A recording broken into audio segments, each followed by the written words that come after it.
Hello, hello. Yes, welcome back, loony listeners. This is Into the Night, the Moon Knight podcast. I am your host, Ray, here to say g'day as a plane flies overhead. It must be the moon copter. But welcome back. Apologies first and foremost. We've had to reschedule the Jed MacKay chat that will occur over the next weekend, so looking forward to that. Very thankful that Jed is able to reschedule. Rebecca should be back as well, so that will be fun. The three of us will go through the latest series that Jed has up for offer, which is of course Mark Spector Moon Knight with Dev Pramatic. We'll talk about the series, I guess, what has been revealed, and we'll also get to some questions from you yourself, the loonies. But before that, again, you are thrust with a solo episode from yours truly, and I've got one here just to kind of lean us into the chat with Jed next weekend.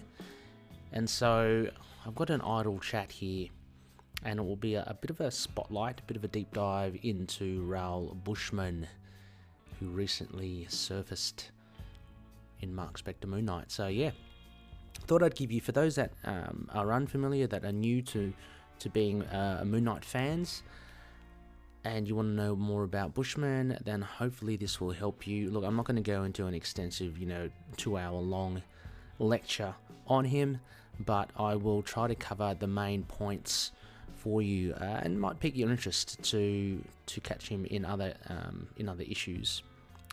So I'm sure I've forgotten something, but yeah, okay, of course. As you're listening to this in your podcast catcher, just to let you know, of course there is a video.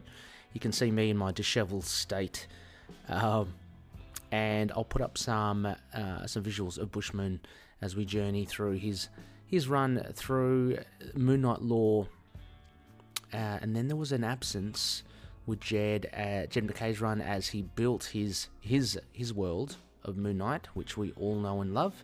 But as I said, Bushman has resurfaced in the latest series, so we'll get up to that. Okay, so let me flick over to the slides. So here we go. So we've got Raoul Bushman. I will run off some stats for you here. Come on, Frenchie, go away. The mooncopter still hovering over the rope ladder. I don't need it now, Frenchie. Just let it be. I'm not even sure if you can catch, if you can pick up the sound of the aircraft outside. If you can't, you're probably thinking I'm a little bit cray. Anyway. So we've got Raoul Bushman. I'll draw some information from, of course, Wiki, Marvel Fandom, and the official Marvel Handbook. So Bushman, also known as Raoul Bushman, published by Marvel Comics, first appeared in Moon Knight Volume 1, Issue 1 of November 1980, and was created by Doug Moench and Bill Sienkiewicz. His alter ego is Raoul Bushman. He's human. He hasn't got any special powers or anything like that. He's just one sadistic, brutal killer of a person as well. The abilities, as stated in Wiki, he's got peak human physical condition. He does wear razor-sharp metal teeth that he puts in, so he's got some chompers there, and he carries various weapons as well. So as I mentioned, I don't know why actually we started with this one. I think looking at the previous, that was the original guise of Raoul Bushman. So for those on video, you can see he had the war paint on his face. He had some sort of like Death's Head jewel on his forehead. Other than that, bare-chested, he's got some white markings there. Kind of looks like a jacked up Brother Voodoo, if I'm to be honest. He, for the most part, is bald, and he's got like a ponytail running at the back of his head, which he changes as you saw in the other more modern version of him. He's a citizen of Burundi, which will remember that it's a fictitious area, African, I think near Africa and Portugal, so would be in the northwest corner somewhere of Africa, and that becomes quite, he becomes quite involved in Burundi a bit later on. We'll get to it. So yeah, he, oh yeah, I don't want to get into the issues there. So, but yeah, from Moon Knight issue 1, he appeared. Then he later appears in issues 9 to 10 of Volume 1 in July and August of 1981. So as I mentioned, he is pretty much a mercenary, soldier for hire, similar to Mark and to Bushman. That's how they kind of met. But he was a little bit more ruthless. And so this next version here, which I've got up, which is from the Marvel Handbook, I think it's from the second one, the more later one, I think in the 90s. And you can see more of the modern Bushman that we know. He's still got guns and everything hanging off him. He's got pouches. This must have been in the 90s. He's got grenades. He's got strapping around his arms, which aren't really that common. But he has the war paint on his face. So the white face with some red trimmings around the side, under and around his eyes, and around the edges of his hairline there as well. And of course, he has the big chompers, the teeth as well. So an imposing figure. I think Frenchie calls him a huge man. I don't know if I have his physical. I don't have his physical. Let me just see if I can. If you bear with me, I'm just going to pull up Marvel Fandom on my phone so I can see it. Marvel Fandom, Bushman, and I think there are some stats there. So I'm just going to bring that up here. So I've got 2 of them. All right. So it doesn't have anything by way of his physical attributes. So hang on, physical characteristics. Okay, so he's 6'2". For those with the metric system, he's 1.88 meters. He's not huge. I mean, you've got people these days 6'5", 6'7", but he is over 6 foot, and he is close to 100 kilos, 220 pounds, so 99.79 kilos. Got brown eyes. He has got brown hair. And later on, we'll find during the Bemis run, he actually has, interesting to see if it is reflected in Dev's work in the later iteration. He has, on his left hand, he should be missing 2 fingers because they got cut off during the Bemis run. Yes, so as we go into Moon Knight, Volume 1 with Moench, this is how it's kind of portrayed by Bill Sienkiewicz. As you can see there, as we've seen before, actually some blue trimmings, blue makeup around the eyes and down the nose. And he's got like a jewel in the middle with the red makeup around, as I said, the hairline. A lot more cropped.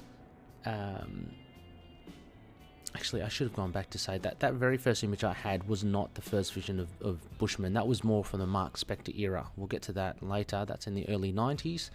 But this was how Bushman was first kind of shown. Yeah, so, nothing too... is very modest here, like back in the 80s. Not too over-jacked like we get in the 90s.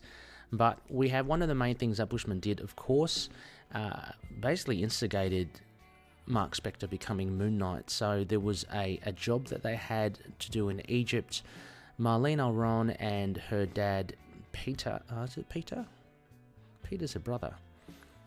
Well, her dad, Dr. Peter Alron, they were in Egypt, and the team were working on a mission in Sudan, and they wanted to steal some of the ancient Egyptian gold that the Alrons had discovered.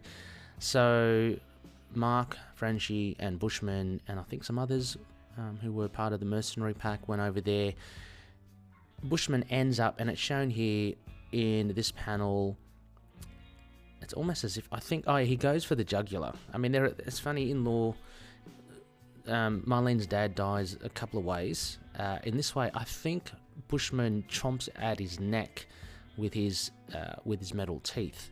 and that kills Peter Alrone. What happens then? Mark goes up and resists Bushman. Bushman beats Mark almost to death, and there you have it. We know Mark then kind of staggers and crawls his way to Khonshu's temple and gets resurrected as Moon Knight. So we see the first look here of Bushman, and that was his main thing. Basically, he's just a bad guy, right? He deals with drugs as well. We see later on, he just basically causes mischief, although he does rise up until to become at least the general, or the president for eternity, the general president for all eternity in Barunda. He stages a coup later on, which I'll let you know about, which I probably already have let you know about. So then in Mark Spector, the next run, so we don't see Bushman, I believe, in Fist of Khonshu, which was the next volume, but volume 3 technically, which is Mark Spector Moon Knight, Bushman does resurface again, and I've got some, I think I said Mark Spector, as early as issues 1 to 3, Bushman shows up from June to August in 1989, and then he turns up again from 11 to 16 in February to July 1990, and then again in issue 37 of the Mark Spector Moon Knight run in April 1992. Now, the difference here, as I mentioned, as I showed you at the beginning, Bushman looks a lot different here. I guess Sal Voluto, who was the artist, added a different spin to Bushman. So as you can see here in issue 14, we have, as I showed you, Bushman with the bald hair but the ponytail at the back. He's still got the white paint, slightly different variation in the makeup. Bare chested, he's got the war paint markings. He uses blades as well as not so much guns, although he is a general. He does become the general of the Barunda army. So yeah, military slash, just more classic weapons as well. This was taken from one of the Moon Knight anthologies, if I'm not mistaken. It could have been from Erica Schultz. But anyway, this is a depiction of what happens.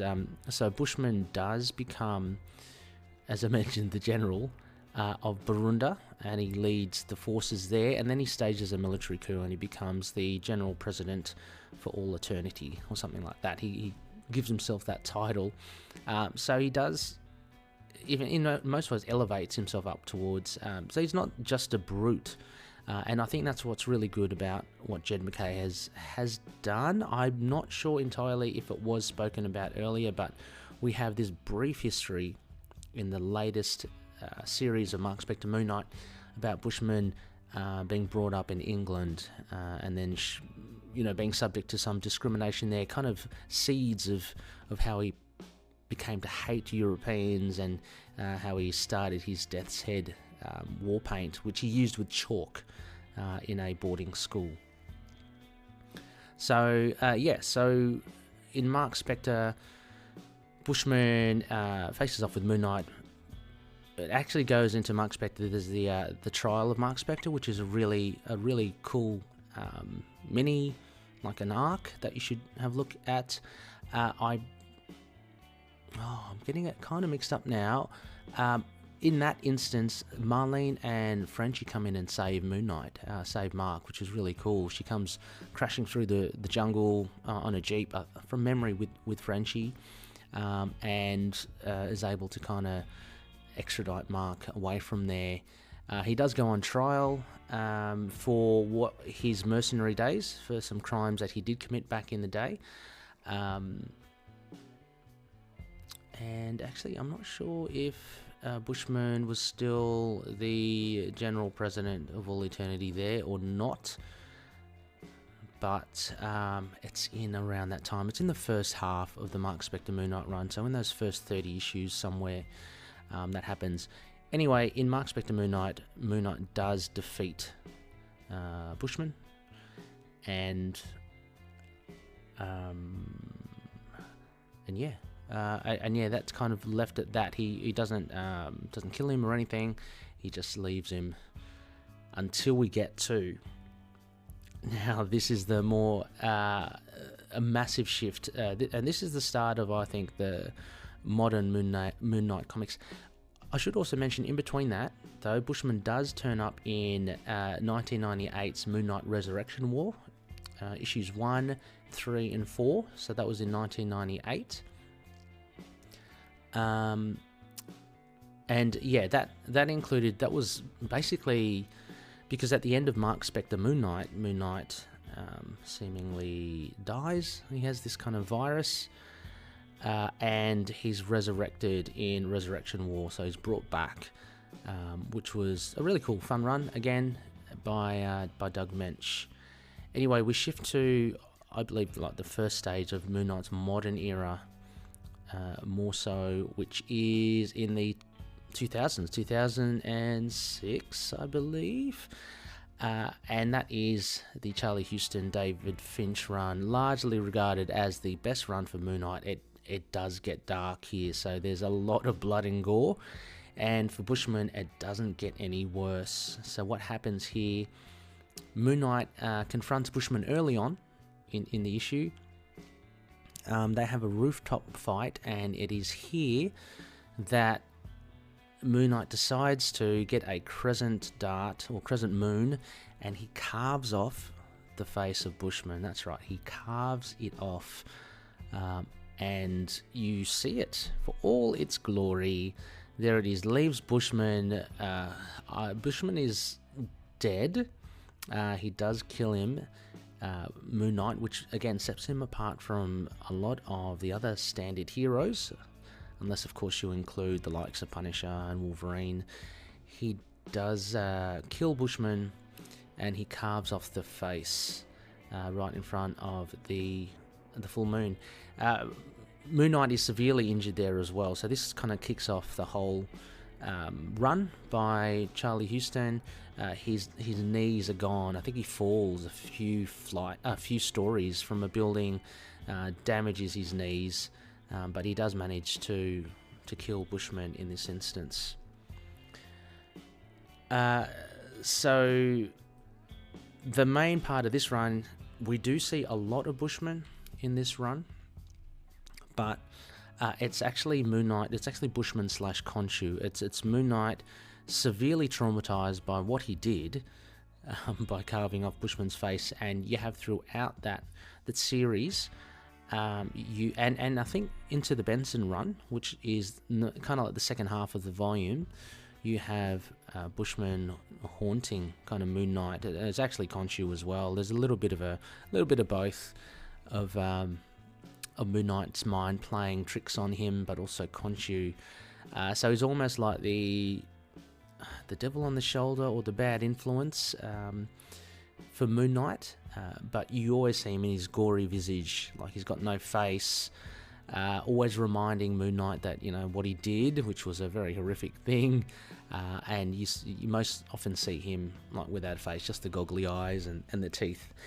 So Bushman is technically in it, though he is dead. It's just his image that is in the Huston run. You can see here as well, there's a vision there of Bushman. Sorry, there it says Mark in a very low. Oh my gosh, that's why it's called the bottom. I guess the first arc of the series, and then you have Bushman there coaxing. Well, the vision of Bushman coaxing Mark Spector. So from there, we go to the Vengeance of the Moon Knight, which again was resurrected, so to speak, by Jed MacKay in his run of Moon Knight. We have that with the Shroud. The whole idea, I guess, was the Shroud was masquerading as Moon Knight during that run. But in this original Vengeance of the Moon Knight by Greg Hurwitz and a variety of artists, Pena, I think, was one of them. You have basically what happens is the Hood resurrects Bushman. He uses Dormammu's powers, and he resurrects the Bushman, and along with Scarecrow, they break into Ravencroft, where they lobotomize the patients to create an army for Moon Knight to fight. So we have Bushman back, resurrected. Kind of. Obviously, he's supernatural. He's not just normal anymore. But he still uses, the same looks. He's got that the white paint, the red around the edges and around the eyes now. So they've dropped the blue, and the yellow sharp teeth, which I think before it was actually stated, and it was really stated in Jed MacKay's run. I'm not entirely sure that they were originally conceived as being dentures that he puts in. I assumed he sharpened his teeth before, and he just, he's just a crazy guy. But here you can see, again, sorry, podcast listeners, but the image there of him, guns are blazing, taunting Moon Knight. It was a great run, actually. There were some really cool moments in it. Apart from, say the sentry coming in one bit, you have Bushman fighting Moon Knight. There's one really great one where Moon Knight uses his carbonadium armor, and he slips out of it. He's holding up, I think it's a building or some sort of structure, and since it's carbonadium, I think it locks in place, so it kind of allows Moon Knight to hold it, but he slips out of it somehow, and he fights in his underwear, which I'm sure Rebecca loves. So she does. So that was some of the cool stuff that happened there. Bushman does get beaten again. Some great artwork here. Like Moon Knight looks really cool in this. He's all white, and he's just another one of his versions of his costumes. But he and Bushman have a good wrestle, a good fight. Moon Knight beats him. Khonshu wants Moon Knight to kill him again, but Moon Knight says, no, I'm not doing that. Don't be silly. And so Bushman ends up in, albeit kind of the living dead, he ends up in a mental asylum as well. I'm not sure if it's Ravencroft, but it is some sort of mental asylum.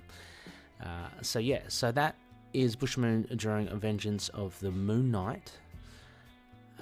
Then we have, do I have it here? Yes. And then we kind of get Bushman just told during the Lemire run, just being, I guess, used and told in an Origins again of Moon Knight, and this is where it's kind of slightly different. Greg Smallwood, fantastic artist, shows a little bit more of a playful use of the makeup, and as you can see here, Bushman's more bald than having the short cropped hair. But what we have here is a retelling of the confrontations with the Elrones and I guess the start of Mark Spector becoming Moon Knight, and you actually see more of it fleshed out here, which you didn't before in the Doug Moench run. It was kind of quick, blink and you miss it. But over here we have dare I say, Greg Smallwood as Mark Spector. He's got a very similar look. But as I mentioned before, there's a difference here. So we've got Bushman stabbing Peter Elrone through the stomach, killing him, as opposed to him chomping out his throat. But yeah, Mark fights back, of course. And just some nice images here of Bushman. This was the first reveal of Bushman as well, so looking quite different. Not as flamboyant as the 90s version, just got his military issued clothing, just a vest on, but he does have that mask, the Death's Head mask there, which looks pretty cool. So having said that, we go into the Bemis run, which is very divisive, whether you like it or not. There are some things there that Max Bemis had done with some of the characters. I saw also not that long ago when I was compiling this slideshow, there's an image there where Bushman apologizes to Mark, which a lot of the loonies consider that's is that really accurate? The type of guy Bushman is, He's someone that has no remorse. He's someone that is really close to pure evil. So we have Bushman return here in the Bemis run. He's got a small role in it. It's more to do with the Sun King, but Bushman is kind of like a drug dealer here, and he admits that he has an addiction to eating, which is why he's got a very different look there, a little bit more on the overweight side. But it's during here as well. I didn't find the panel, but it's during this run.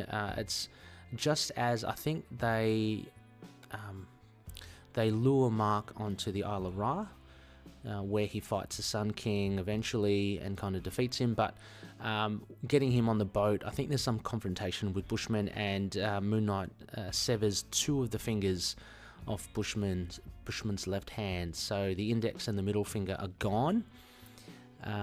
So yeah, actually, I'm quite interested to see if they are back again. I didn't take note when I did read the latest run, but we'll soon see.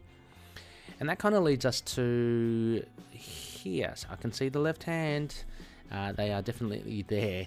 We have Mr. Smith in the Jed MacKay run with Mr. Fear.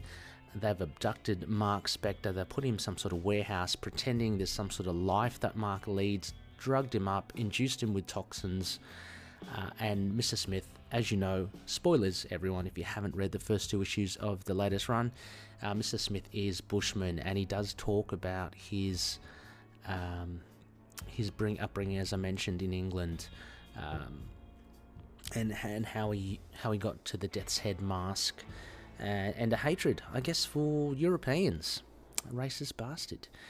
Anyway, he's no longer addicted to food, I guess, if you look at that image. He's a far cry from the Max Bemis iteration of Bushman.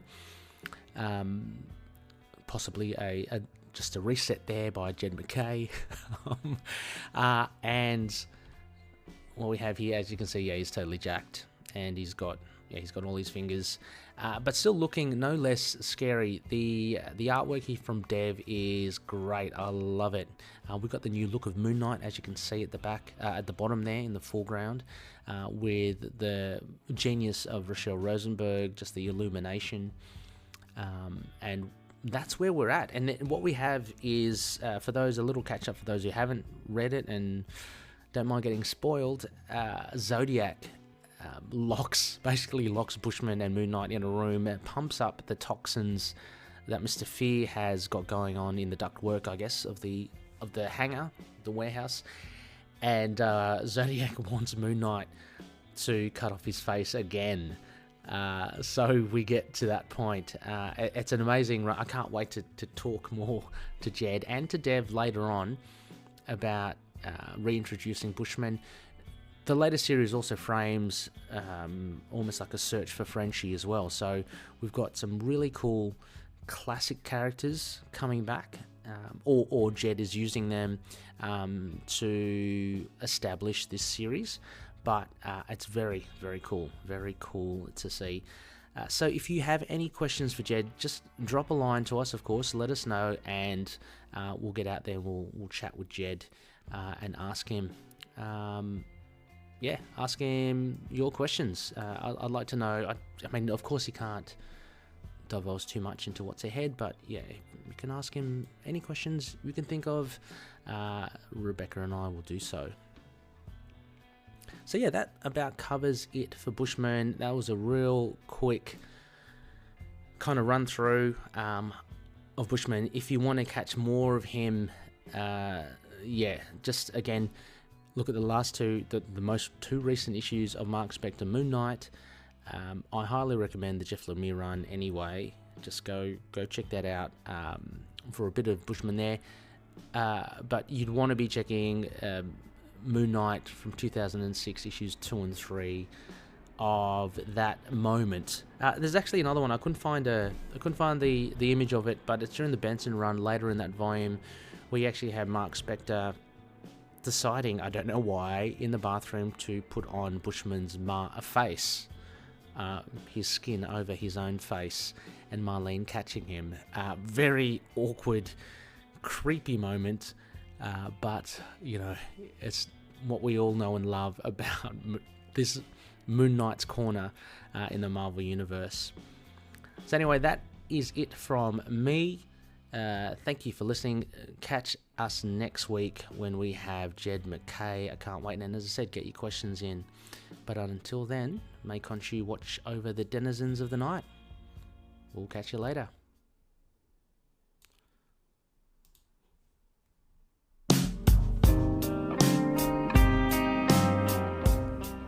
Moon Knight and affiliated characters, stories and events are properties of Marvel Characters Incorporated. Materials used and discussed within the podcast are intended for critique and review purposes only under the fair dealing concept of the current Copyright Act. The views, information or opinions expressed during the podcast are solely those of the individuals involved and do not necessarily represent those of the copyright owners.